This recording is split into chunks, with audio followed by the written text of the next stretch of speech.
नमस्कार दोस्तों। आज आप सबको वीर बाल दिवस की हार्दिक शुभकामनाएं। मित्रों, वीर बाल दिवस हम सब के लिए प्रेरणा का एक अद्भुत केंद्र और धर्म और दीन के लिए अपने प्राणों को बलिदान दे देने वाले बाबा जोरावर सिंह और बाबा फतेह सिंह की वीर गाथा को और उनकी शहादत को श्रद्धांजलि देने वाला दिन है। हम सब लोग इस इतिहास से आंशिक रूप से परिचित थे या देश की तमाम जनता इससे परिचित नहीं थी।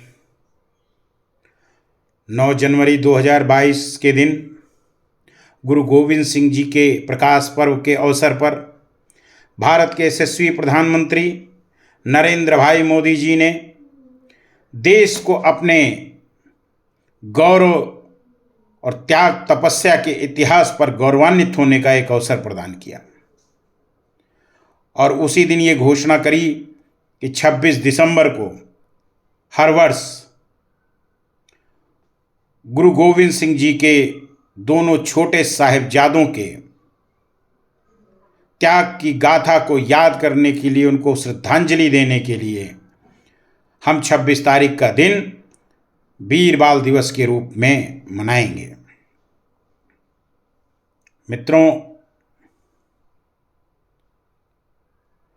6 वर्ष और 9 वर्ष की अवस्था पर जिस तरीके के त्याग और धर्म के लिए लड़ते हुए अपने प्राणों को न्यौछावर कर देने का ये उदाहरण गुरु के छोटे साहिबजादों ने दिया है, ऐसा उदाहरण विश्व के इतिहास में कहीं भी परिलक्षित नहीं होता है।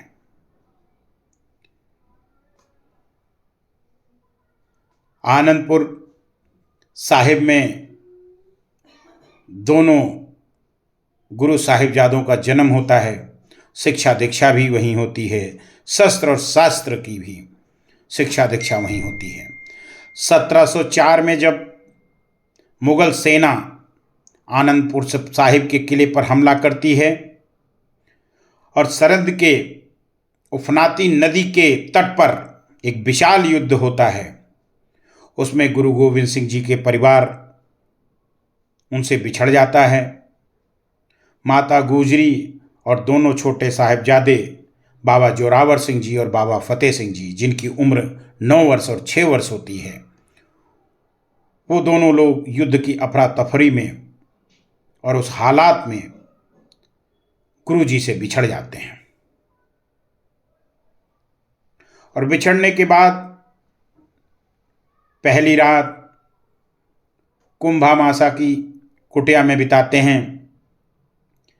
तत्पश्चात भारत में जहाँ वीर और त्याग की एक मिसाल कायम होती है, वहीं पे गद्दारी की भी एक एक कहानियाँ चलती हैं। इस कहानी में भी, इस कथा में भी, इस त्याग में भी गंगूराम एक कलंकित किरदार है, जिसने गुरु माता और साहिबजादों के विषय में क्रूर नवाब वजीर खान को, सरहिंद का जो नवाब था, उसको सूचना देता है और परिस्थितिवश माता गुजरी और दोनों छोटे साहिबजादे गिरफ्तार हो जाते हैं।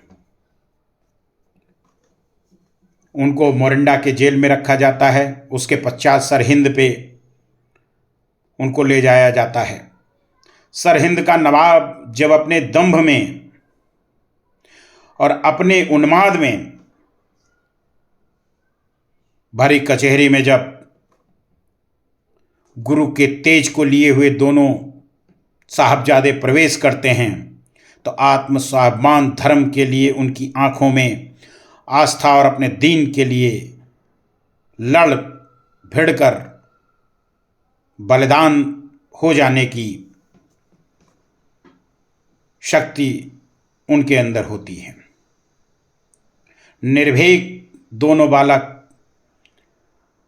जब वजीर खान की कचहरी में खड़े होते हैं तो जब उनको कहा जाता है कि आप धर्म परिवर्तन कर लें तो आपका जीवन बख्श दिया जाएगा, तो 9 वर्ष के बाबा जोरावर सिंह जी और 6 वर्ष के बाबा फतेह सिंह जी अट्ठास मारकर हंसते हैं और कहते हैं कि हम दीन से तो नहीं जाएंगे, धर्म की रक्षा के लिए हम अपने प्राणों की आहुति तक दे देंगे। उसके बाद क्रूर शासन ने एक ऐसी सजा उनके लिए तय करते हैं कि इनको जिंदा दीवार में चुनवा दिया जाए। इस पर दोनों मुस्कुराते हुए इस सजा को स्वीकार करते हैं और भारतवर्ष के ही नहीं विश्व के इतिहास में ऐसी कोई घटना नहीं मिलती है जिसमें एक माँ इस कुर्बानी के लिए अपने दोनों बच्चों को धर्म पर चलने के लिए और धर्म पर कुर्बान होने के लिए अपने बच्चों को अपने हाथ से तैयार करती है। तत्पश्चात दोनों गुरु साहिबजादों को दीवाल में चुनवा दिया जाता है, सरहिंद में दीवाल में चुनवा दिया जाता है। और उसके बाद एक और ऐतिहासिक घटना घटती है जो त्याग और गुरु के प्रति अपने समर्पण को परिलक्षित करती है, क्योंकि ये कथा, ये यश गाथा जब तक टोडरमल जैन जी को ना याद किया जाए तब तक संपूर्ण नहीं हो सकती। माता गुजरी और दोनों गुरु के छोटे साहबजादों के दाह संस्कार के लिए वजीर खान जमीन नहीं दे रहा था।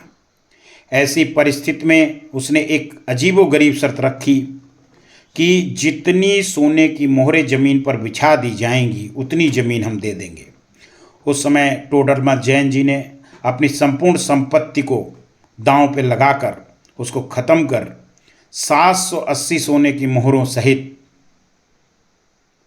गुरु साहबजादों और माता गुजरी के दाह संस्कार के लिए ज़मीन खरीदी। वर्तमान में अगर उस ज़मीन की कीमत रखी जाए तो 4 गज ज़मीन 400 करोड़ रुपए में खरीदी गई। और गुरु के उस अनन्य भक्त त्याग तपस्या की मूर्ति टोडरमल जैन जी से जब इसके बाद गुरुजी मिलते हैं और गुरुजी उसके मन की बात पूछते हैं कि बताओ तुमने हम पर इतना उपकार किया, मैं तुम्हारे लिए क्या कर सकता हूँ। तो उस व्यक्ति ने कहा, प्रभु मेरी वंशावली अब मेरे बाद ना रहे, मेरे घर में कोई बालक ना पैदा हो। गुरुजी और जितने लोग भी गुरुजी के साथ उस वक्त थे सबने आश्चर्यचकित होकर उनसे पूछा कि ऐसा क्यों कह रहे हैं।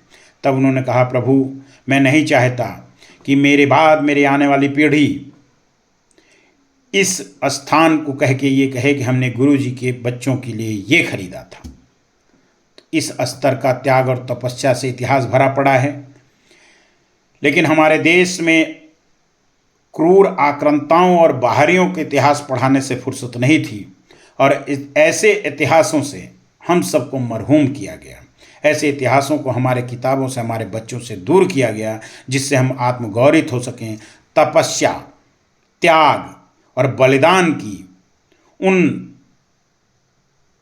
प्रेरणाओं से दूर रह सकें जो हमारे अंदर धर्म के लिए मर मिटने और धर्म और दीन के लिए चलने की प्रेरणा को पुंज बन जाता है। मित्रों, मैं आप सबसे निवेदन करता हूं कि इन सब चीज़ों के साथ साथ कुछ प्रण भी आज हमें लेने चाहिए।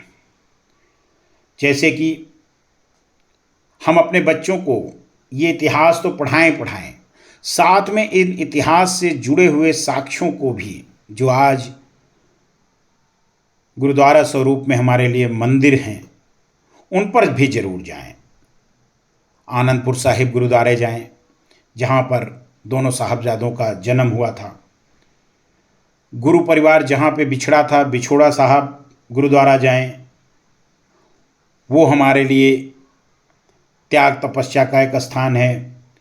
बुर्ज साहिब जाएं, जहाँ पर